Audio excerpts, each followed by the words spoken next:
लो EMC में आपका स्वागत है।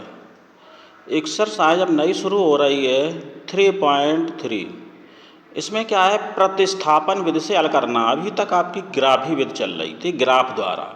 अब प्रतिस्थापन का मतलब दो आपके समीकरण दिए हैं, तो इन दोनों में से किसी एक समीकरण से x या y की वैल्यू निकाल के दूसरे समीकरण में प्रतिस्थापित की जाती है, इसलिए इसको प्रतिस्थापन विधि कहते हैं। अब देखिए, इसमें ये सवाल है, पहले का पहले ही पार्ट है। तो समीकरण हमने क्या किया, सरल देखते हैं कौन से, या इससे इसमें रख दो या इससे आप स्वतंत्र है। तो समीकरण 2 से x की वैल्यू हो गई, ये पक्षांतर कर दिया उधर 4 + y। ये किस में रखने है, समीकरण 1 में रखने पर, तो एक ये है। तो यहाँ पर हमने x की वैल्यू 4 + y x के स्थान पर रख दी, और y इसमें पहले ही से था, बराबर इधर कितना हुआ 14। तो ये तो y और y 2y हो गए, 4 उधर पहुँच गया तो 10 बच गए, यानी y बराबर 5। एक वैल्यू आपकी ये 5 आ गई। ये y का मान 1 या 2 किसी में आप रख सकते हैं, तो हमने किस में रखा, 1 में। तो y की जगह 5 रख दिया इसमें, तो x + 5 बराबर 14, तो x बराबर 14 - 5 बराबर 9, तो x बराबर 9। ये आपका आंसर हो गया। तो इसी को आप प्रतिस्थापन विधि कहते हैं। अब इसी में चौथा और देखिए पॉइंट वाला था, 0.2x + 0.3y बराबर 1.3। समीकरण 1 है। 0.4x + 0.5y बराबर 2.3, समीकरण 2 है। इसको सॉल्व करना है, तो हमने क्या किया, इसको दोनों समीकरण से दशमलव हटा लिया। एक अंक है तो 10 का प्रत्येक में भाग दे दो, ये दशमलव हट जाएगा, और 10 प्रत्येक पद में ये कट जाएगा। तो 2x + 3y बराबर 13, ये समीकरण अगला डाल दिया। इसी प्रकार इसको 10 का भाग देंगे तो 4x + 5y बराबर 23, ये हमने डायरेक्ट लिख दिया। अब इसमें क्या करेंगे, जो ऊपर हमने सॉल्व किया उसी प्रकार समीकरण 3 से, समीकरण आपका ये 3 बन गया। x या y की वैल्यू निकाल के इसमें सब्सिट्यूट कर दो, यानी 2x बराबर 13 - 3y हो जाएगा यहाँ। तो x बराबर 2 भाग लगेगा, तो 13 - 3y बटे 2, ये समीकरण 4 में रख दी वैल्यू। 4 आपका ये रहे, तो x की जगह ये रख दो, तो ये बचा 4, 13 - 3y बटे 2, 2 से ये 2 दूनी 4 कट गया, प्लस 5y ये है बराबर 23।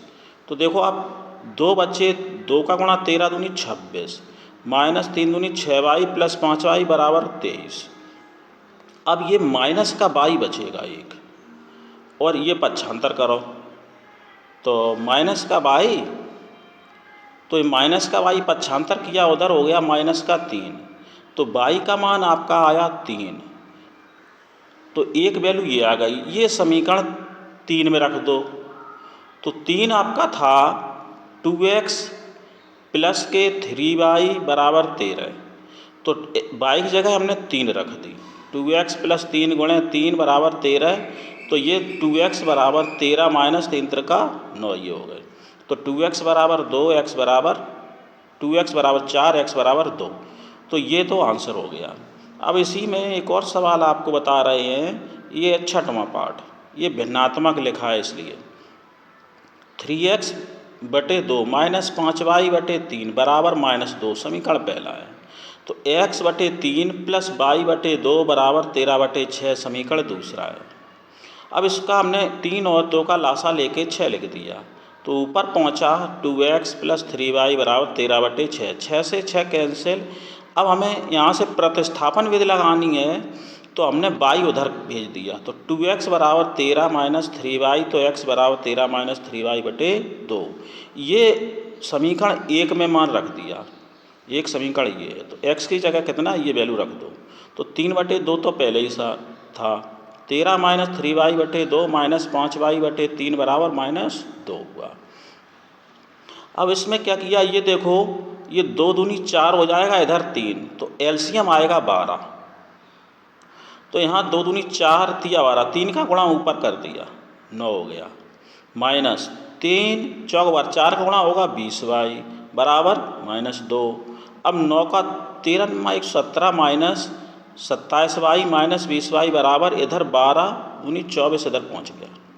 अब इसमें ये 117 उधर पक्षांतर कर दिए तो ये माइनस के 47y बराबर माइनस 141, ये भाग देंगे तो 3 बार कट जाएगा।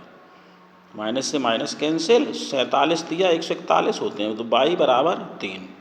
ये समीकरण 2 में रख दो, 2f का ये है, इसमें रख दो या ऊपर वाले में जिसमें ये सरल पड़ेगा इसी में रख दो।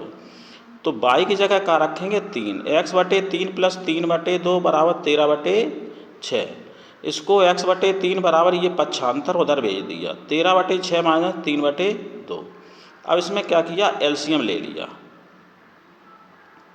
तो यहाँ x/3 तो ये रहा, इधर एलसीएम लिया 6 तो 6 एकन 6, ये 13 जैसा का तैसा रहेगा। यहाँ पहुँचेगा, यहाँ 3 2 3 6 9, तो यहाँ कितना बचा 9, 13 में से 9 गए 4/6, 3 से काट लो, x बराबर 2 आ जाएगा।